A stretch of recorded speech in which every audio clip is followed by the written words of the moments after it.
Jesteśmy w Darwin i powiem wam, że tu jest gorąco. Widzicie te palemki? 33 stopnie. Ciepło jest. It's hot, huh? Yeah, it's tropical north. Pierwsza rzecz, jaka tutaj nas zdziwiła w Darwin, to jest jak dużo jest tu budynków, samochodów, jaki duży ruch, sklepy, wielkomiejskość prawdziwa. Ale co się okazuje, przedtem jechaliśmy przez godzinami przez pustkowia, gdzie nawet nie było zasięgu. I no jest na to wszystko bardzo proste wytłumaczenie. Po prostu wszyscy ludzie w tym terytorium mieszkają tu w Darwin. I dlatego to miasto wygląda na duże. No i sytuacja wygląda tak, że to jest trzecie największe terytorium lub stan Australii. 1 300 000 km², czyli rozmiar 2 Francji albo 4 Polsk. Ale mieszka tu 200 000 ludzi, z czego 150 000 mieszka tutaj w Darwin. Także nie dziwmy się, że Darwin wygląda całkiem metropolitalnie. A jeśli się zastanawiacie, jak puste jest terytorium północne, to możecie sobie zobaczyć dla przykładu, gdzie dzisiaj biegałem. No tak to wygląda mniej więcej z lotu ptaka. Ja pobiegłem aż na koniec tej ramki, aż na koniec tego kadru z drona i jeszcze dalej. 5 km po takiej drodze. Myślałem, że to jest jakaś droga krótka, która się zaraz skończy jakimś płotem i będę musiał wracać. To biegłem. Mógłbym jeszcze dalej biec pewnie. A przez całą Australię prawdopodobnie.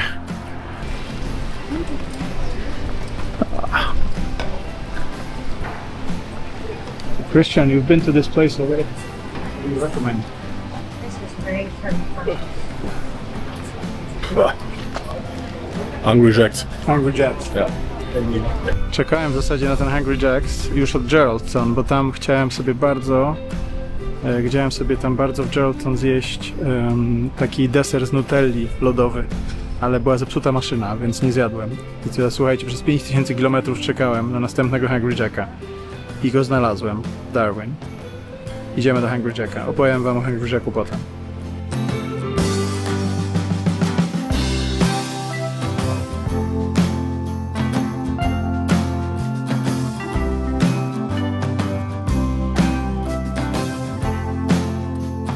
Miasto nadal nie jest strasznie duże, ale jest tu parę sklepów, są jakieś restauracje, widać, że toczy się jakieś życie.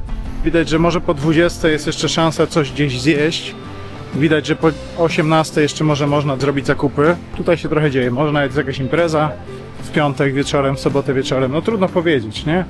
Ale no miasto robi wrażenie jak na tak pustynną część Australii, jak zdacie sobie sprawę, że wyjedziecie stąd i potem przez setki kilometrów nie ma nic, tylko burz. Burz w każdą stronę, którą jedziecie. Tu jesteśmy na wybrzeżu, więc to jest też fajne. Są jakieś plaże, które pewnie obczaimy niedługo.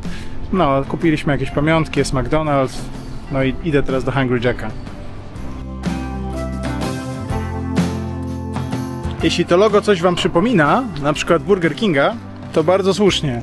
Otóż Hungry Jacks to jest australijska wersja Burger Kinga. To znaczy, ta sama firma, tylko po prostu tutaj z powodu jakichś umów franczyzowych czy licencyjnych to nazywa się Hungry Jacks. Mają trochę inny wybór, australijskie menu, ale mi się podobają stripsy z kurczaka zawinięte w tortillę, które tu mają. Natomiast jeszcze co jest fajne, to że mają taki deser z nutellą, który ostatnio widziałem w Geraldton i nie mogłem kupić, bo była zepsuta maszyna i muszę go kupić. Zobaczymy, czy on tutaj teraz będzie.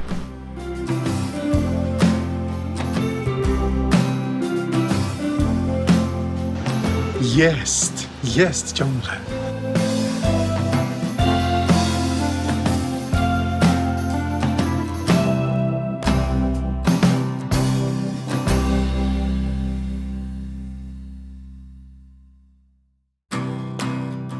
Jak widzicie, łupery i wybór różnych kanapek mają podobne, mają frytki, mają desery, jakieś szejki, natomiast mają też dobry wybór dobrej, porządnej kawy z ekspresu, coś czego nie ma w Stanach, coś co jest bardzo typowe w Australii, gdzie naprawdę wszędzie możecie dostać kawę i to z różnymi rodzajami mleka, roślinne, zwykłe, zwierzęce, chude, grube, jakie tam chcecie, także to jest fajne.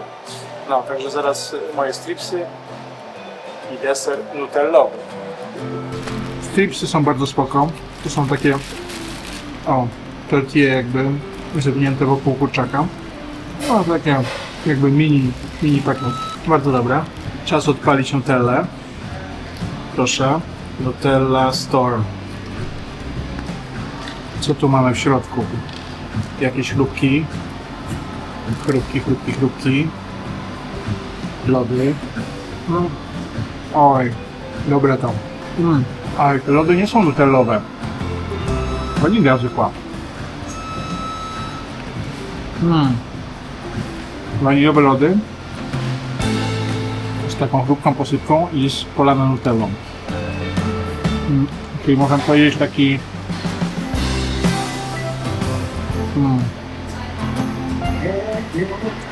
z syropem nutellowym, taki jakby milkshake.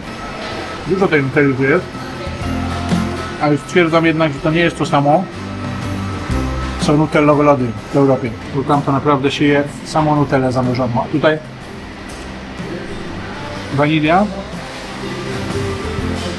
że dla takich lightowych miłośników nutelli, nie dla takich junkies jak my. So, how is Darwin treating you?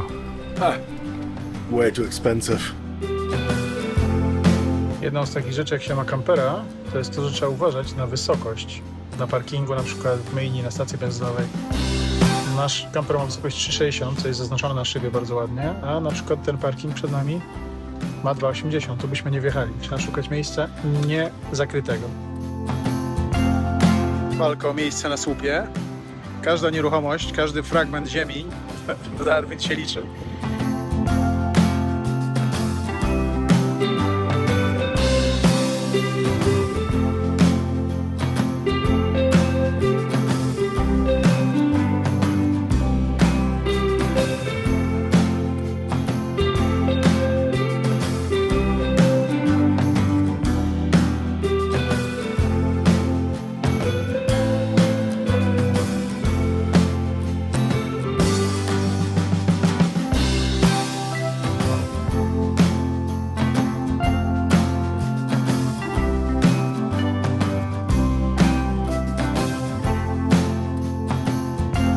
Jesteśmy na plaży.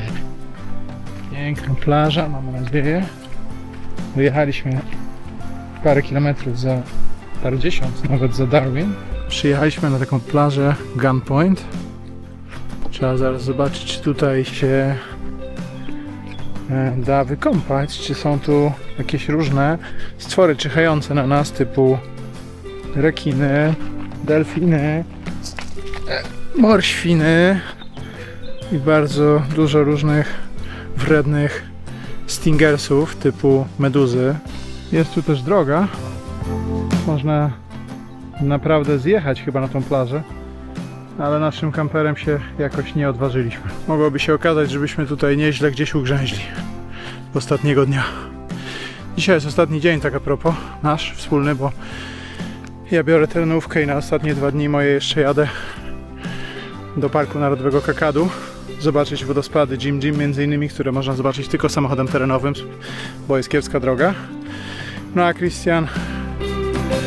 Christian jedzie do Darwin, z powrotem zostaje w Darwin. Jesteśmy teraz jakieś 45 minut od Darwin. Christian tam zostaje, odda kampera pojutrze i pojutrze ma już lot do domu. Ja zostaję 2 dni dłużej, także dlatego tak się składa.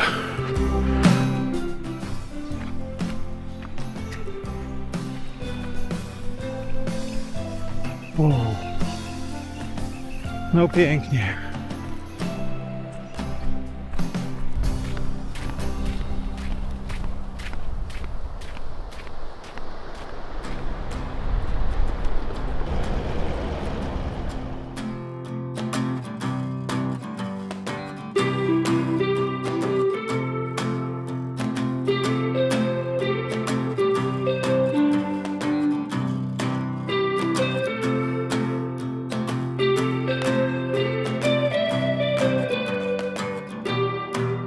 Rajska plaża, prawda? No, nie do końca. Chciałoby się zanurzyć. Naprawdę bym chciał popływać, bo jeszcze nie pływałem w tej podróży.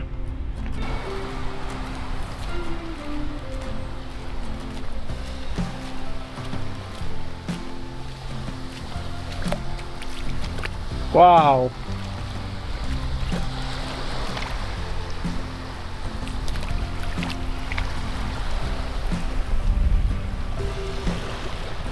Woda jest cieplutka i bardzo sympatyczna, ale naprawdę trudno powiedzieć, co się w niej kryje, także ja się powoli wycofuję. A dlaczego? Otóż ta plaża nie jest patrolowana. Jest piękna, można po niej nawet jeździć samochodem, jak widzieliście. Ludzie tutaj są z kamperami, ze swoimi przyczepami, ale plaża jest też znana z tego, że bywają tu krokodyle i bardzo boleśnie kłujące meduzy. Otóż w Australii mamy dwa rodzaje krokodyli.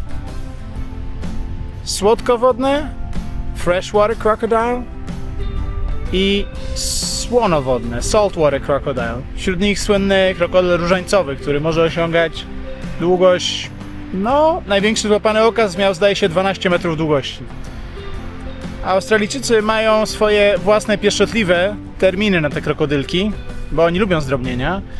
Słodkowodne krokodyle to freshies, słonowodne salties. Przy czym to ostatnie to brzmi jak jakaś przekąska do piwa, salty. Więc freshies są znane z tego, że nie są agresywne w stosunku do ludzi. Spotkaliśmy takiego na szlaku. Oczywiście jakby się do niego zbliżyć i złapać go za ogon, to pewnie by się wkurzył. One są też mniejsze. Natomiast salties są drapieżnikami takimi agresywnymi i lubią zapolować na człowieka. One żyją w ujściach rzek, tam gdzie rzeka spływa do morza, ale mogą wypuścić się nawet na kilkanaście kilometrów do oceanu. Trzeba na nie bardzo uważać na niektórych plażach, gdzie one grasują, gdzie są rzeki, które spływają tutaj do oceanu, gdzie te krokodyle mogą być. Więc niestety na tej plaży te krokodyle są podobno obecne i były tu widziane. Ja już teraz każdy głaz, który widzę w odległości, myślę, że to jakiś krokodyl jest. Nie jest, ale i tak boję się wchodzić do wody. Oprócz tego są jakieś bardzo kłujące, wredne meduzy, które mogą być niebezpieczne, więc nie mam przy sobie pianki żadnej na meduzy, która i tak nie uchroniła mnie od krokodyla. Może jak wymyślą pianki na krokodyle, to wtedy się wykąpię. Christian decided we wouldn't make a big sign in the beach. Łukasz and Christian Australia 2025 and film with Joan because he's not that kind of a romantic guy, but he wants to eat on the beach, so he's not completely dead inside.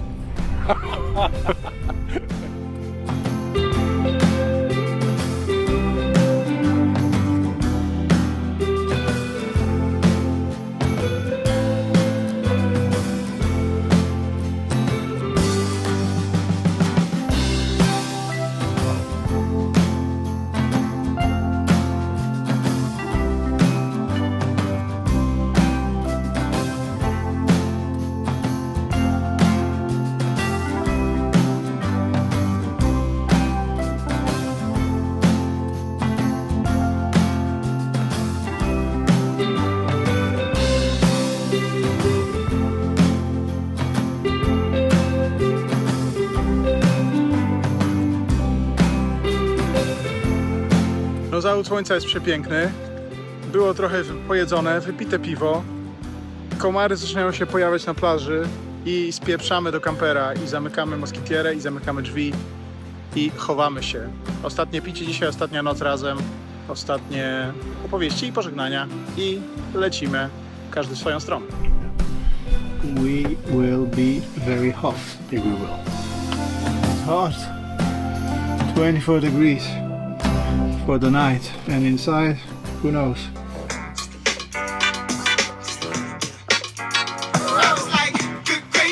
Cheers. So, last whiskey. Yay. Finish the whiskey. In time. Perfect.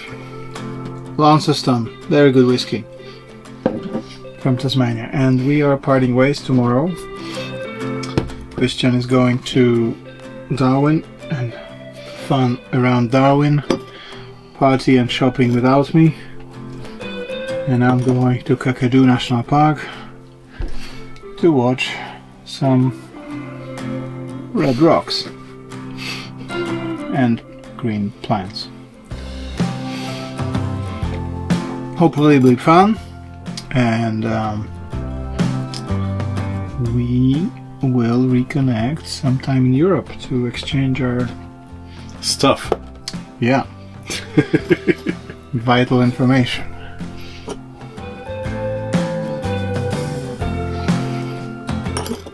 So, this trip. That was pretty intense. Yes, you said it well. Yeah. You're gonna chill. I think you're not gonna do much. You're just gonna go to the shopping mall. Tomorrow. Yeah. First of all, I have to prepare my luggage. Yeah. That's gonna cost some time. Yeah. And yeah, shopping mall, of course. Having some last good food here. Yeah. Yeah. Returning the vehicle on Friday. What did you have for lunch, by the way? Today, nothing, just a. What was it? A sandwich. It was a bread roll with some nice pastami on it and Oh, nice. Okay. Yeah, barbecue sauce. A little bit hot. Wasn't much. great. One cost $8. They offered me a second one then for $10. Okay, so you took two? No, I only took one. Okay. But I thought, how is that? Why do it? But They probably had to go anyway, because it was like past. maybe I would have done it if I knew the price of a single one. I didn't know it. But you said that the single one is $8. Yeah, after I paid it, I knew. Oh, okay, okay. That's, I would love to go on a dive holiday with you again. yeah. As long as we don't drive together and we don't live together. Yeah, that's the point. That's the point. Christian is not used to my relaxed driving style. The cow that you hit. Yeah, that's the final argument. Like, yeah, bring that up. Yeah, sure.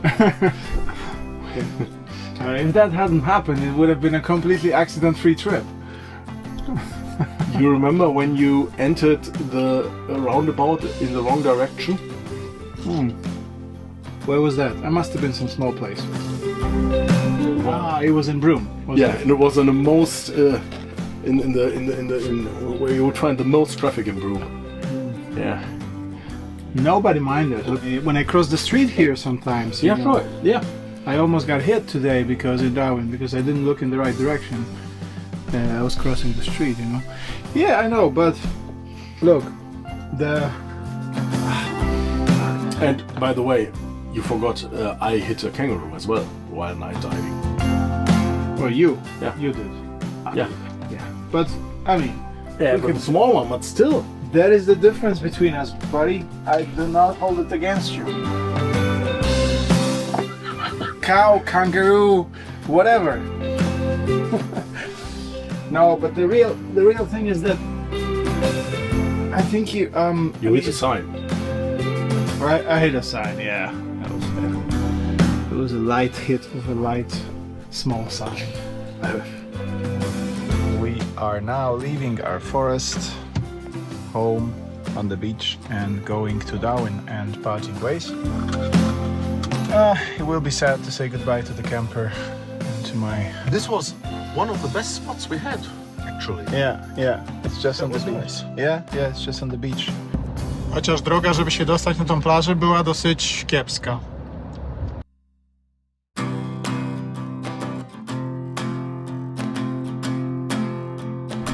So we are here, our last coffee together. Here's Christian with the coffee. Yeah. Yeah. Thank you. Always smile when you do it.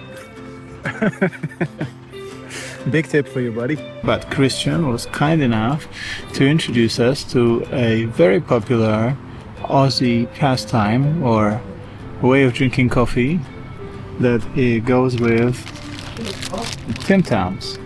Tim Tam Slam. That's the iconic way to drink coffee, right, in Australia? Yes. It's for kids or Yeah, of course it's for kids. Yeah, sure. Yeah. Only for kids. no? Grown-ups don't, adults don't do that. Yeah, we're gonna do it today for you, just to show you. Tim Tams are actually very popular dessert chocolate biscuits or cookies. These are like decadent triple chocolate. I had the regular two coated chocolate, double coated in the supermarket, but I thought because this is the last time we have coffee together here, we're gonna splurge on the big thing, like triple chocolate. So triple. This is especially for you guys, so you can enjoy it like 50% more. You invested a lot. Yeah, I did. It was like $7 or something. So how do we do it? We open the box. Okay. We take one out. Yeah. We bite off one edge. Okay. And there's chocolate inside. Counter edge as well. And now put it in here and suck.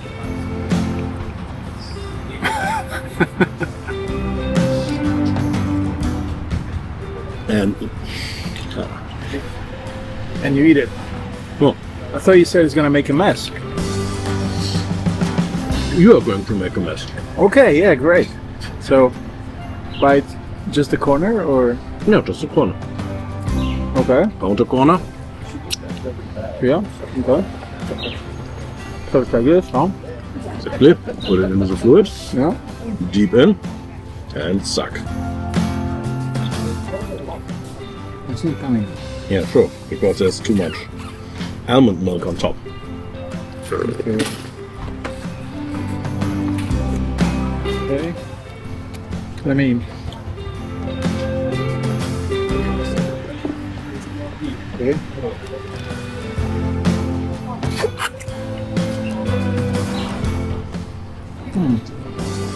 It is kind of messy, and it's kind of nice.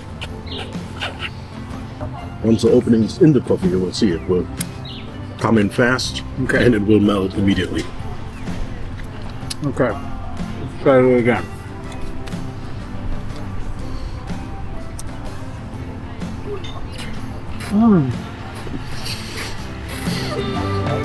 Oh yeah. There it goes. It smells it. Folks, it smells it on my fingers. Dropped in the coffee. I have 2 Tim Tams in my coffee now. I don't think I can do any more slam. No, me neither. Because I'm gonna have a sugar high and but yeah. This is pretty good. I should try it if you can buy Tim Tams.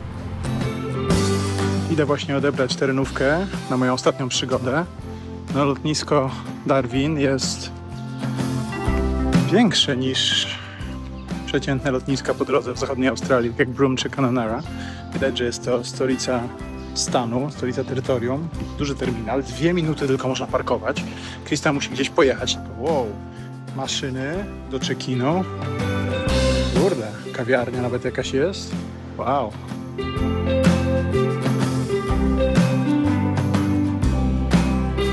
Niezawodna Thrifty, którym już zdemolowałem jeden samochód.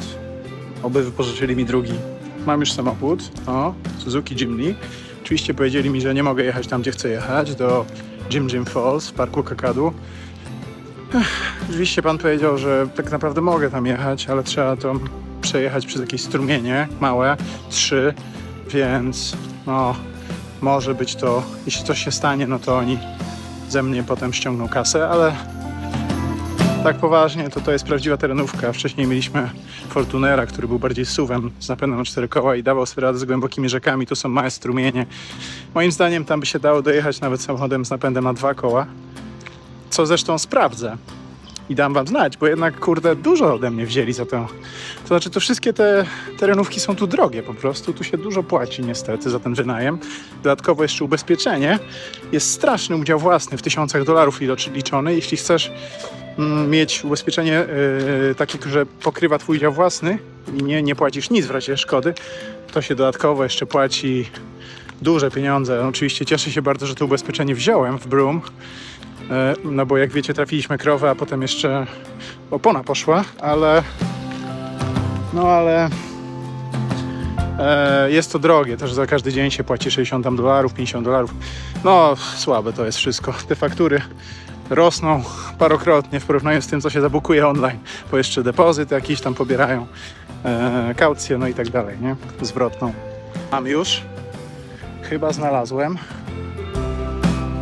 A nie, to nie moje. To ktoś inny odjeżdża. Gdzie jest mój? Jest. Znalazł się mój kochany.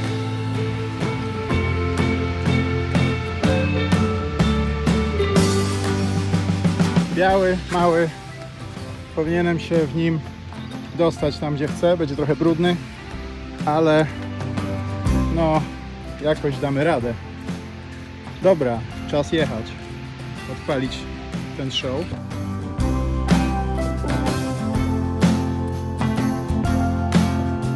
No, wygląda to bardzo profesjonalnie. Jest fajny ekran, może nawet być działać CarPlay.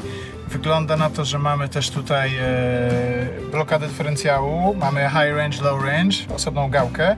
No, wszystko wygląda bardzo fajnie. Myślę, że dam sobie radę bez problemu z dojazdem wszędzie, gdzie będę chciał.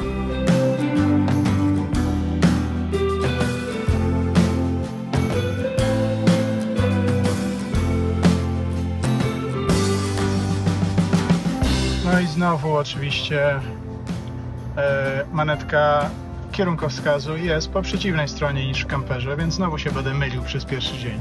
No a w drugim dniu już oddaję samochód. Ma jakieś takie fajne też asystenta do zjazdu ze stromego zbocza, to jest fajne. Taka widać, że to jest rasowa terenówka. Natomiast szyby ma otwierane w jakimś dziwnym miejscu. Przez chwilę jak wyjeżdżałem z parkingu nie mogłem otworzyć szyby, bo przycisk do otwierania szyb znajduje się przy skrzyni biegów. Jest kamera, która na razie działa bardzo czysto i ładnie, jest bardzo czysta. Bałem się, że już nie będzie taka czysta po jednym dniu. Time to say goodbye to Christian. You're taking the stuff with you? The big house? Yeah. I'm taking the small house? Yeah, it has some advantages. Yeah. I mean, if you have not much place to spread out, Yeah. you might find your stuff easier. I will find it easier. It will take less time to look. Yeah, exactly. For sure. So, have a great trip. It's been nice. Have a safe flight home. Do let me know when you leave the SIM card. Of course. Send me coordinates, photo, whatever. Yeah. Lukas, Yeah. it was a pleasure It was, yeah. in large parts. Yeah. No, seriously, it was a pleasure in large parts. Okay. It is great fun being on holiday with you. Great. It And is next time we know more about each other. great, yeah. Next time we drive separately and live separately, is that what you said? Exactly. We can dive together. Oh, that would be so great. Because if you get a cramp, you might need me. That's exactly my thought. Yeah. Enjoy your trip. Yeah. Make nice photos. Yeah. And please, all the footage, put it on some SharePoint that I can get it. I will put my footage also on there, but Okay. I need yours. Great. Great stuff. Yeah. I will put some payment link and then you can... Ah, sure. Yeah.